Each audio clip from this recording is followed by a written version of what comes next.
Moving on, we'll now deal with Luke 24:44, which reads, "These are my words which I spoke to you while I was still with you, that all things written about me in the law of Moses and the prophets and the Psalms must be fulfilled." Notice carefully. The law of Moses and the prophets and the Psalms. You will hear this passage brought forward a number of times, depending on what Protestant group you encounter. The attempt, once again, is to find some piece of evidence for showing that the canon was closed before the time of Christ. Let us be plain and clear from the get-go.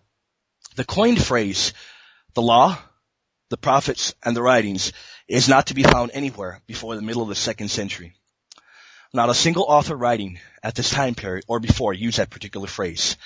Indeed, the Christians hearing Christ refer to the Psalms wouldn't stop and think that books like Esther and Chronicles and even Ezra were poetic or psalm-like. And now, one of the weakest arguments put out is one that deals with Luke 11:49-51.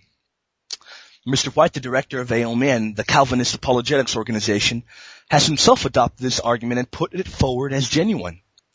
It is argued that, quoting, "From the blood of Abel to the blood of Zechariah," is a listing of all the prophets from the start in Genesis to the end in Chronicles. This argument is a failure on its face. Christ is not attempting to list the bookends of the canon here. If we compare the Septuagint rendering and the New Testament rendering to the surrounding context when Zechariah appears, we clearly see that a different person is being referred to, and not the Zechariah that certain Protestants contend. But another argument arises. Was 2 Chronicles the last book in the Jewish list of scriptures? Put plainly, there is no evidence for this whatsoever. As MacDonald notes, Christ probably meant to sum up Israel's history, not Israel's sacred scripture.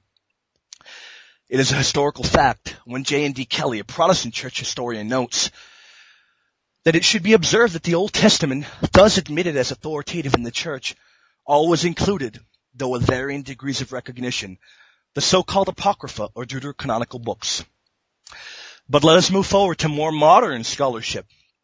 As MacDonald points out, some of the Deuterocanonical books are used as sacred scripture much more frequently than certain proto-canonical books. That is an astounding piece of information coming from a Protestant. And indeed it is true. A step into the mind of the infant and developing church yields fruits that are ripe with the usage of the Deuterocanon as sacred scripture.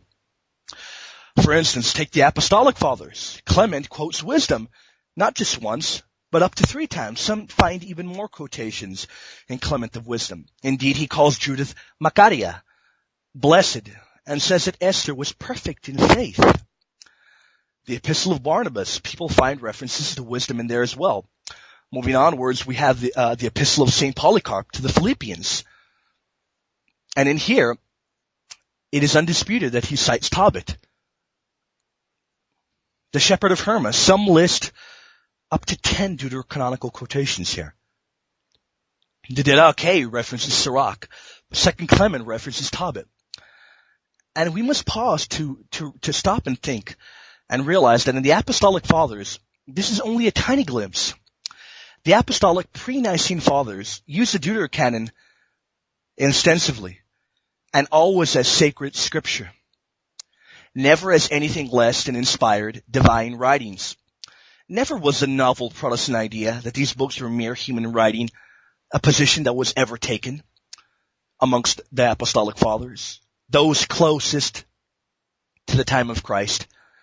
Never. What about Justin Martyr? Well, if we look at Justin, we notice that in his dialoguing with the Jews, he particularly avoids using the Deuterocanonical books, because definitely using these amongst the Jews would be problematical. Not because he rejected these books, but as he himself clearly says, because he wouldn't accept them. He goes down to their level to dialogue. What about Melito of Sardis? We've heard from many groups that Melito's list was Protestant. Well, Melito's list is not only Protestant, but as Protestant historians have noted, Melito's work seems to be an apologetic against Jews. And even if it wasn't an apologetic against Jews, we can see that Melito, omits Lamentations, Nehemiah, and Esther. And he even might have included an apocryphal book in his list. And I'm not referring to the Book of Wisdom, which I would label as Deuterocanonical. We can't really tell or know definitively. What about Athenagoras, an Athenian philosopher who converted to Christianity? Excuse me. In his writings, he quotes the Book of Baruch alongside other prophets. Irenaeus of Lyon cites Wisdom, Baruch, and the Deuterocanonical portions of Daniel. He even shows that a certain group of Gnostics accepted Tobit. The proof in the early church is astounding in the usage of these books as scripture. Tertullian of Carthage refers to Rebecca and Susanna in his work. He quotes Baruch and the Deuterocanonical portions of Daniel and calls Wisdom one of our Christian authorities. Also using the book of Maccabees, Sirach, referencing every single book except for Tobit, which some Protestant historians contend he also probably used. What about Hippolytus of Rome? He clearly accepted the Deuterocanon. The portions of Daniel, Susanna, Tobit, Baruch, 1 and 2 Maccabees, and Wisdom are frequently used in his works. Clement of Alexandria, Cyprian of Carthage. Moving onwards, what about Julius Africanus? And it is obvious that Julius Africanus is a voice that disputes the Deuterocanonical section of Daniel known as Susanna. And he disputes this book mainly due to linguistic issues. And it is quite important to deal with Julius Africanus because Origen, the great Origen, responded by defending this book, especially due to its Christian usage. That is very important to point out. Origen of Alexandria, he strongly defended the Deuterocanon in his History of Susanna. So why do some individuals point to Origen to try and say that he denied the Deuterocanonical books? Well, he produced, excuse me, a 22-book canon, and he clearly leaves the Deuterocanon out, doesn't he? Well, what is important to notice in Origen is that he also says that his list is a list as the Hebrews have handed them down. Origen's list is not a Christian list that he puts forth. And if we examine Origen's works, we can see that he frequently, and I mean frequently, uses the Deuterocanon, using the Deuterocanonical portions of Esther, using Wisdom, Sirach, Tobit, Judith, Maccabees, and even Baruch. Dionysius the Great of Alexandria, also using the Deuterocanon. The Council of Antioch used a quote from Sirach.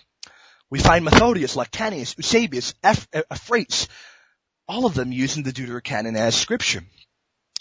Moving onwards, a very important individual to cover is Athanasius of Alexandria, who we constantly hear put forth by Protestants. In his 39th Festal letter, he includes Baruch, Jeremiah, and omits Esther, thus not representing a Protestant canon. But it is important to note that, as Gary Machuda has pointed out, and as other Protestant individuals have also noted, it seems as if Athanasius is including a threefold division in view of the Scripture: the canonical, the Scripture, and that is read. The negative category is Apocrypha. Athanasius does not call the Deuterocanonical books Apocrypha. He accepted the Deuterocanon. He quoted Baruch and Susanna right alongside other Scripture. He calls Wisdom Scripture. He says that Wisdom contains the true teachings of God. He calls Wisdom Holy Scripture, even calling Judith Scripture as well. Tobit and the books of Maccabees are also used as Scripture. Indeed, Athanasius always used the Deuterocanon as Scripture throughout his whole lifetime. And the voices continue. The Council of Sardica, Cyril of Jerusalem, Hilary of Poitiers, the Council of Rome, Augustine, the Council of Hippo and Carthage. But what about St. Jerome? Well, due to his inability to find Hebrew originals, Jerome vehemently rejected the Deuterocanonicals. But again, with the discovery of the Dead Sea Scrolls and modern-day scholarship, his position is shown as untenable. His position can no longer be taken in scholarly circles. Moving forward, it is very important to note that before I conclude my opening statement, I want to go over briefly a wonderful compilation that Mr. Machuda put together in his monumental modern day work on this topic. And in his book, he is careful to give us not only a glimpse into the early church, but a complete tour into their churches and everyday lives.